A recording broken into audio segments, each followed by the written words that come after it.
तू अभी भी जीवित है? हाँ पिताश्री, भगवान विष्णु की कृपा से मैं बच गया। किंतु मैं आपसे ये पूछता हूँ कि आपके आज्ञा अनुसार मेरा वध हो जाता तो क्या आप मुझे पुनर्जीवित कर सकते थे? बंद कर अपना प्रलाप। गुरुदेव कहाँ है? कहाँ है गुरुदेव? मैं यहाँ हूँ दैत्येंद्र। ये मैं क्या देख रहा हूँ गुरुदेव? षंड और अमर के निर्जीव स्वर, आपका पहली बार झुका हुआ सिर, और ये जीवित दुष्ट प्रहलाद, ये मैं क्या देख रहा हूँ गुरुदेव? कहीं मैं स्वप्न तो नहीं देख रहा? नहीं वत्स हिरण्यकशिपु, ये सत्य है, अत्यंत कटु सत्य। मैंने कृत्या क्रिया द्वारा प्रहलाद का अंत करना चाहा था, परंतु राक्षसी कृत्या ने उल्टे मेरे दोनों पुत्रों षंड और अमर को मार डाला। किंतु ये दोनों तो जीवित हैं गुरुदेव, ये दोनों तो जीवित हैं। यही तो खेद और लज्जा का विषय है। मेरे दोनों पुत्रों का जीवन तुम्हारे विरोधी पुत्र प्रहलाद की दया का दान है। मेरी शक्ति तुम्हारे पुत्र की शक्ति के समक्ष हार गई। मैंने आज तक कभी हार नहीं मानी, किंतु आज मैं अपनी हार स्वीकार करता हूं। नहीं गुरुदेव, नहीं।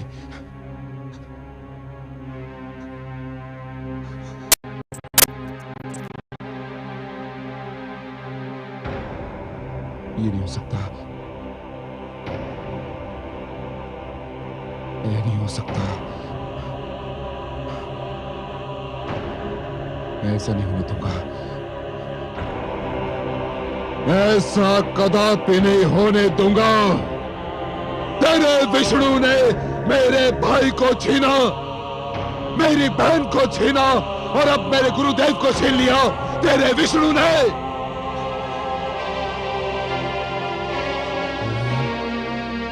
अब तक केवल इसलिए बचता रहा क्योंकि मैंने तेरे वध का कार्यभार दूसरों को सौंपा,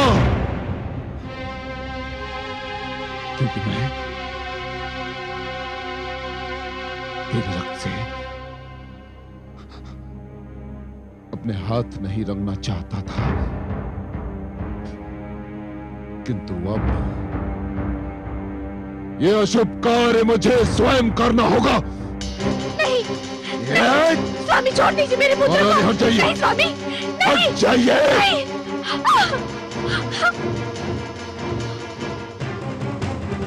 अब कोई नहीं आ सकता तेरे और मेरे बीच।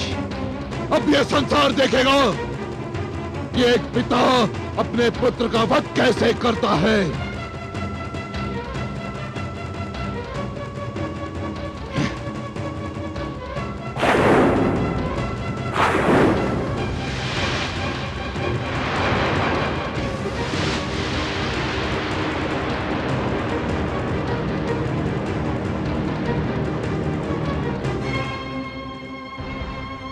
अब मैं इस आसुरी खड़क से तेरा शीश उतारूंगा।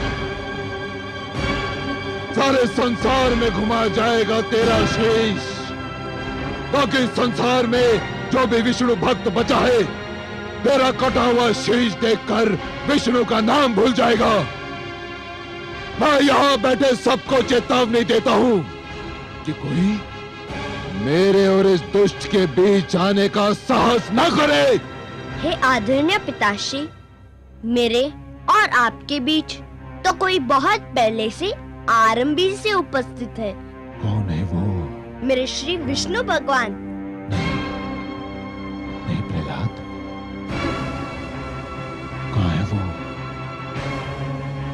मुझे क्यों नहीं दिखाई देता? आप अपने मन से झूठा अहंकार हटा दीजिए, वे आपको भी दिखाई दे जाएंगे। झूठ बोलता है तू, झूठ बोलता है।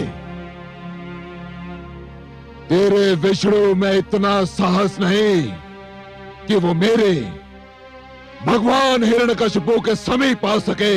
समीप नहीं पिताश्री, वे तो आपके भीतर भी है, बस आप देखने का प्रयत्न नहीं करते। तो रोक ले अपनी जीभ, रोक ले, अन्यथा सबसे पहले मैं तेरी जीभ काट कर फेंक दूंगा, जिस पर तू बार बार मेरे भ्राताश्री और बहन के हत्यारे का नाम ले रहा है। आप जीभ काट देंगे तो मैं मन ही मन उनका नाम लूंगा। मेरे विष्णु के लिए स्मरण ही पर्याप्त है। वे हर मन में है, कण कण में है। अच्छा, तो तेरा विष्णु तेरे मन में है, हर कण में है।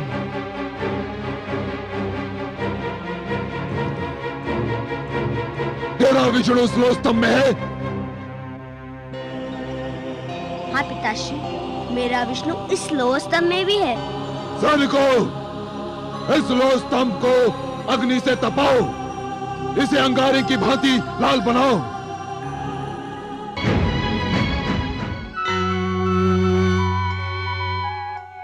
विष्णुलोक में आपका स्वागत है आदि प्रजापति। हे लक्ष्मी नारायण, रोकिए, इस नरसिंहार को रोकिए, नहीं तो अनर्थ हो जाएगा। आप ही कोई उपाय बताइए ब्रह्मा जी। मेरी समझ में नहीं आ रहा है।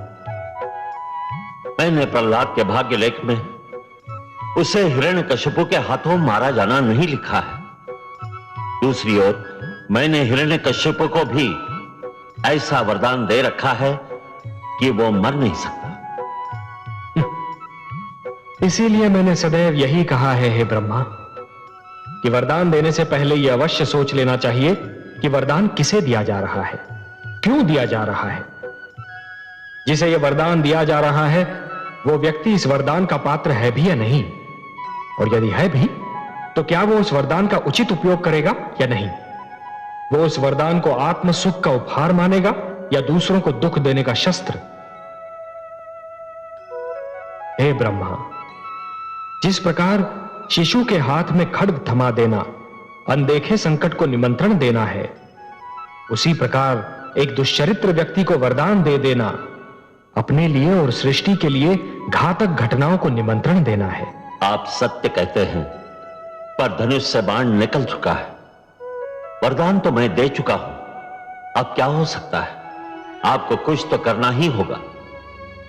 मेरे वरदान के अनुसार हिरण्यकशिपु न दिन में मर सकता है, न रात में, न घर के भीतर मर सकता है, न घर के बाहर, न धरती पर मर सकता है, न आकाश में, न कोई पशु से मार सकता है, न मानव अथवा देवता, न कोई अस्त्र उसकी मृत्यु का कारण बन सकता है, और न ही शस्त्र।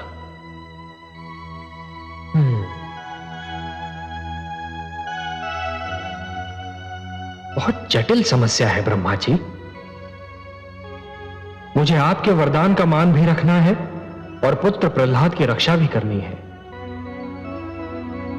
आप सत्य कह रहे हैं, मुझे कुछ तो करना ही होगा।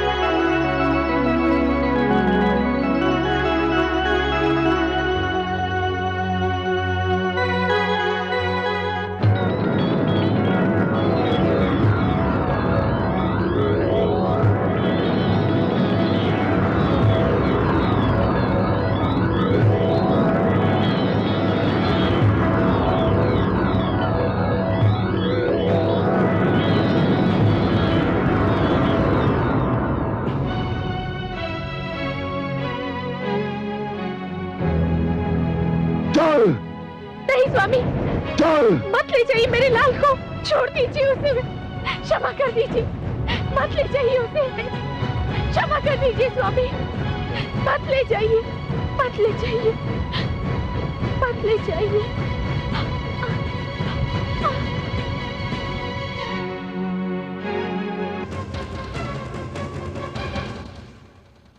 हाँ पुत्र, क्या कहा था तुमने? इस लो स्तंभ में तेरा विष्णु है। यदि इस लो स्तंभ में तेरा विष्णु है तो जा गले लग इसके, जा।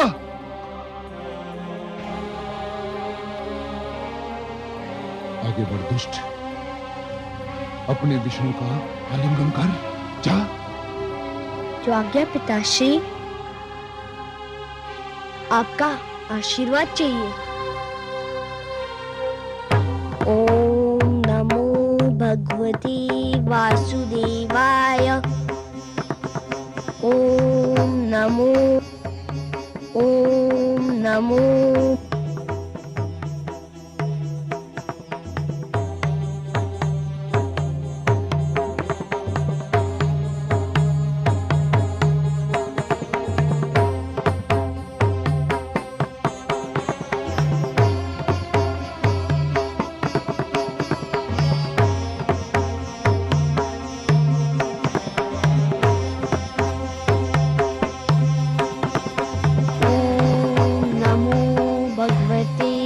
वासुदेवाय।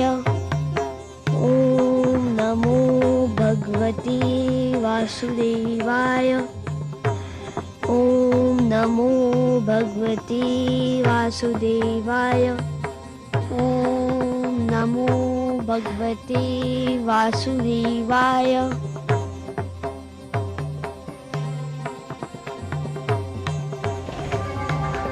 मैं अपने विष्णु के गले लग गया पिताश्री। धूर्त कपटी, अवश्य तेरे पास मायावी शक्तियां हैं जिसकी सहायता से तूने इस लो स्तंभ को ठंडा कर दिया।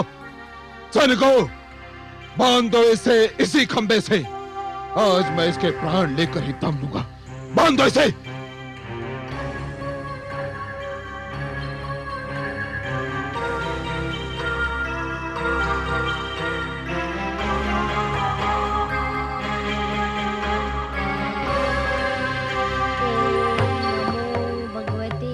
वासुदेवाय। ओम नमो भगवते वासुदेवाय। ओम नमो भगवते वासुदेवाय। ओम नमो भगवते वासुदेवाय।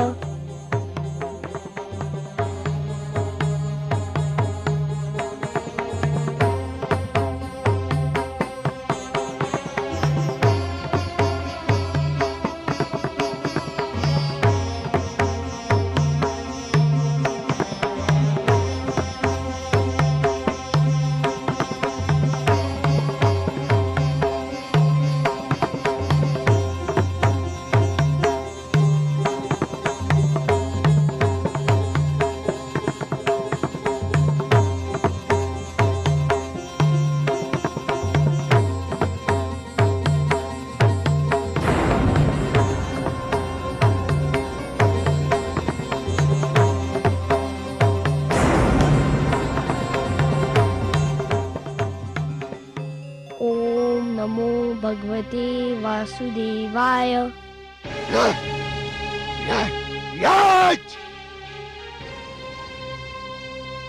अब तुझे कोई नहीं बचा सकता, तेरा विष्णु भी नहीं। हाँ,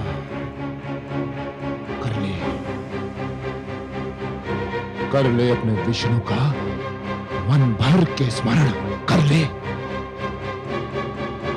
यदि तेरे कथनानुसार इस स्तंभ में विष्णु है तो सकते कि वो बाहर निकलकर तुझे दर्शन दे और तेरे वध का दृश्य भी देखे।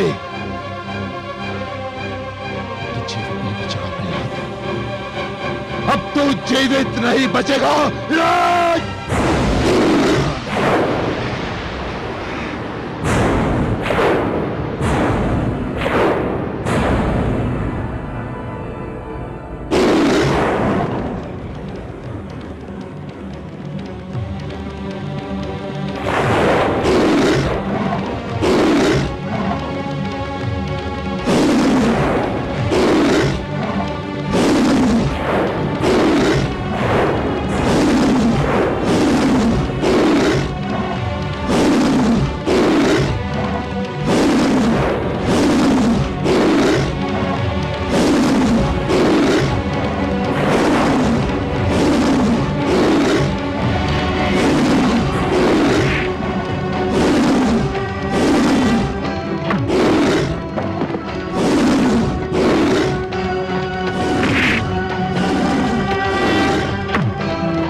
आगे मत आना,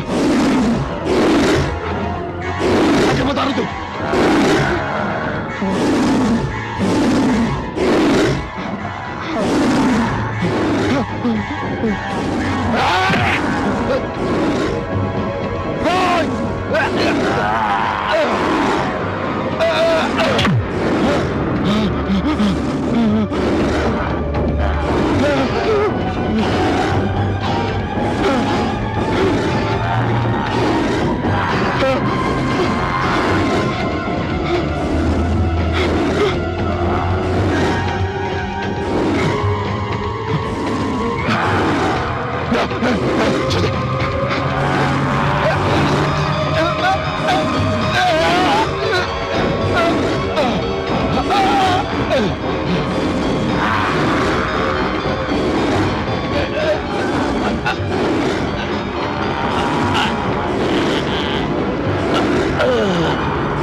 छोड़ दे मुझे, छोड़ दे।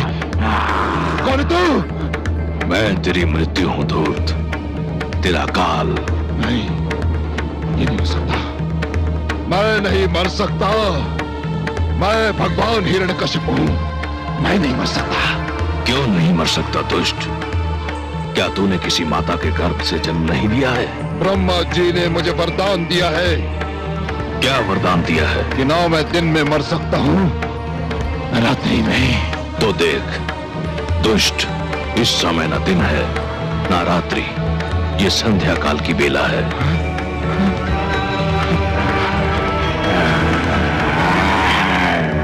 ना मैं घर के भीतर मर सकता हूं, न घर के बाहर।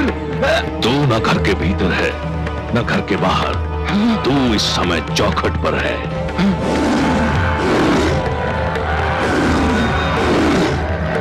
ब्रह्मा जी ने कहा था कि ना मैं धरती पर मर सकता हूं, आकाश में। ब्रह्मा ने सत्य कहा था। देख, तू इस समय ना धरती पर है ना आकाश में, तू धरती और आकाश के मध्य मेरी गोद में है। और क्या कहा था भाग्य विधाता ने? उन्होंने कहा था कि ना मुझे पशु मान सकता है न मानव। मुझे ना कोई पशु मानेगा ना मानव।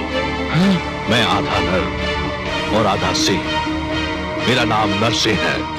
और क्या कहा था? उन्होंने कहा था कि मेरी मृत्यु अशस्त्र संभव है, न अस्त्र से। मेरे हाथों में ना कोई अस्त्र है ना शस्त्र। मैं अपने नखों से तेरा उदर चीर कर तेरा वध करने जा रहा हूं। अरे बचाओ, अरे बचाओ, कोई। तेरा अंत निकट आ चुका है मूर्ख। तू बच जाता तो एक ऐसी परंपरा का जन्म होता जो समस्त सृष्टि के लिए अनर्थकारी सिद्ध होती। पिता जन्मदाता है, यदि वही अपने पुत्र का वध करने लग जाए तो सृष्टि का क्या होगा? बचाओ।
पापी, महापापी, अधर्मी, तूने मेरे भक्तों, संतों, महात्माओं और सत्य के पथ के पथिकों का जीवन संकट में डाल दिया था। मेरी ही इच्छा से प्रहलाद जैसे भक्त का जन्म असुर कुल में हुआ, ताकि तेरे अभिमान को तेरा ही रक्त ललकारे और संसार को यह ज्ञान भी हो कि असुरों में भी महापुरुषों का जन्म संभव है। हे नराधम, तूने ब्रह्मा से छल द्वारा एक वरदान क्या मांग लिया? तूने वास्तव में यह समझ लिया कि तुझे मृत्यु से मुक्ति मिल गई। मूर्ख, परमेश्वर के अतिरिक्त जन्म और मृत्यु के चक्र से कोई मुक्त नहीं है। तेरे मन में यह भ्रम समा गया कि तू श्रेष्ठ है, तू सर्वशक्तिमान है। हे दुर्बुद्धि, हे दुर्मते, केवल ईश्वर श्रेष्ठ है। ईश्वर, केवल ईश्वर सर्वशक्तिमान है, केवल ईश्वर सर्वशक्तिमान है।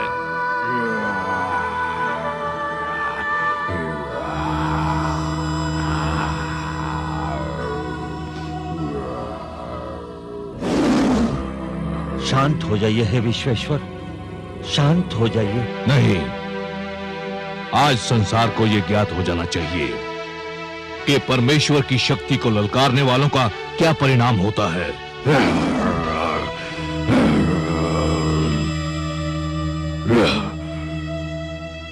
हे जनार्दन, हे लक्ष्मीपति, दुष्ट हिरण्यकश्यप अपने परिणाम को पहुंच गया है। अब अपना क्रोध रोक लीजिए। नहीं, अभिमानियों को यह ज्ञात हो जाना चाहिए कि उनका अभिमानी सिर किस प्रकार पैरों तले रौंदा जाता है।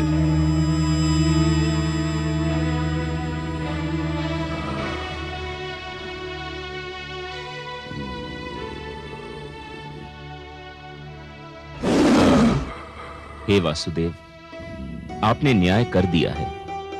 हिरण्यकश्यपु के शरीर के साथ उसका अभिमान भी ठंडा पड़ चुका है।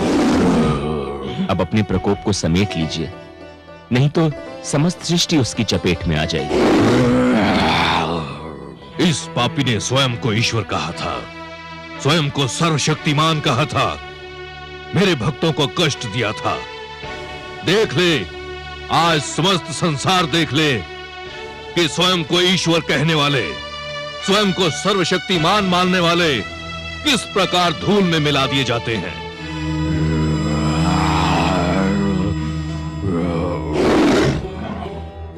हे दया निधान, हे कृपा सागर, हे करुणा सिंधु, मैं जानती हूँ जब मानवता पे कोई संकट आता है, जब कोई आपके भक्तों को सताता है, तब आपके मन में क्रोध का ज्वार उमड़ता है।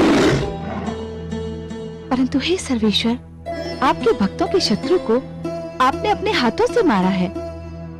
अब तो आप शांत हो जाइए। कैसे शांत हो जाऊं? अधर्म को कैसे सहन कर लूं? अधर्म मेरे समक्ष मृत पड़ा है और अधर्म को तो मैं मृतक रूप में भी नहीं देख सकता।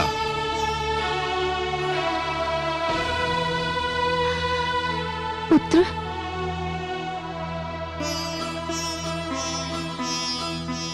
पुत्र, इनके क्रोध का कारण है तुम्हारा कष्ट। केवल तुम ही इनके क्रोध को शांत करा सकते हो। यदि इनका क्रोध शांत नहीं हुआ तो प्रलय आ जाएगी, सारी सृष्टि संकट में पड़ जाएगी। आओ पुत्र। ओम नमो भगवते वासुदेवाय। हे मेरे वासुदेव, मेरे विष्णु, मेरे मन में जन्म ही से आपकी जो छवि बसी है वह बड़ी सुंदर, बड़ी कोमल, बड़ी मनमोहक है। मैंने हर पल उसी छवि को पूजा है। हे जगदीश्वर, मुझे आपके इस विकराल रूप से डर लग रहा है। मैं जानता हूँ आपके क्रोध का कारण है मुझे दी जाने वाली यातनाएं, मुझे पहुंचाया जाने वाला कष्ट। उन यातनाओं और कष्ट का आपकी कृपा से अंत हो चुका है। हे वासुदेव, विश्वास कीजिए, मैंने आपसे अपने भाई आह्लाद और गुरुजन शंडर अमर के जीवन की भिक्षा अवश्य मांगी थी, परंतु पिताश्री के जीवन की भिक्षा कदापि नहीं मांगूंगा। वे आपके बैरी थे, आपने न्याय कर दिया। अब आप शांत हो जाइए और मुझे अपना वह मधुर रूप दिखा दीजिए जो मेरे मन में बसा हुआ है।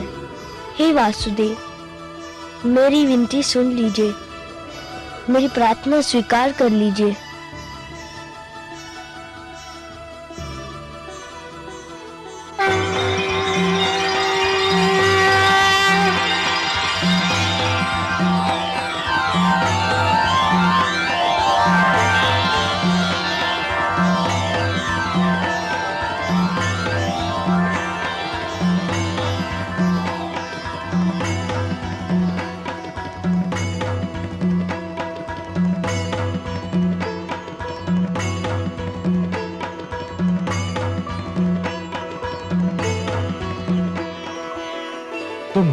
पुत्र, तुम धन्य हो। तुमने असुरों के बीच भक्ति की सुगंध फैलाई। तुमने दानवता के अंधकार में सत्य का दीप जलाया। तुमने असभ्यता की इस कीचड़ में सभ्यता का कमल खिलाया। तुमने इतनी छोटी आयु में मेरी राह में इतने सारे कष्ट सहे, परंतु अपने धैर्य का साथ नहीं छोड़ा।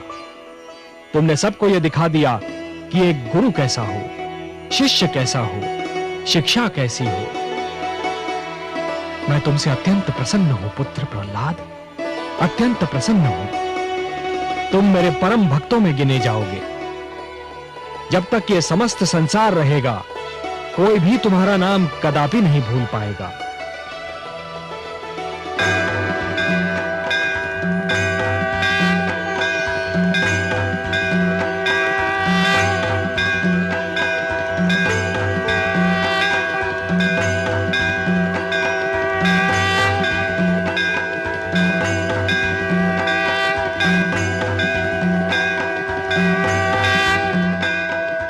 पद्मनाभ, हे वासुदेव, आपको कोटि कोटि प्रणाम।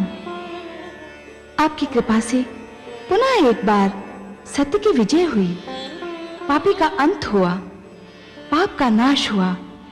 मानवता की सबसे बड़े शत्रु हिरण्यकशिपु को आपके हाथों मोक्ष प्राप्त हुआ। महादेवी, मानव मेरी सबसे प्रिय रचना है। यह धरती तो मुझे स्वर्ग से भी अधिक सुंदर लगती है।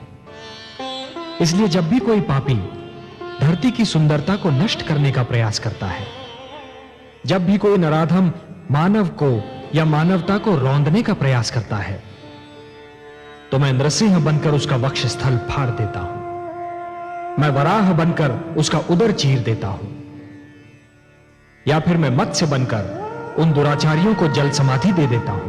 आपकी इस कृपा के लिए मानव और धरती के साथ साथ मैं भी आपके आभारी हूं कमल नयन। जिस प्रकार आपने पुत्र प्रहलाद की रक्षा की, सारे संसार की माताओं की ओर से मैं आपको धन्यवाद देती हूँ।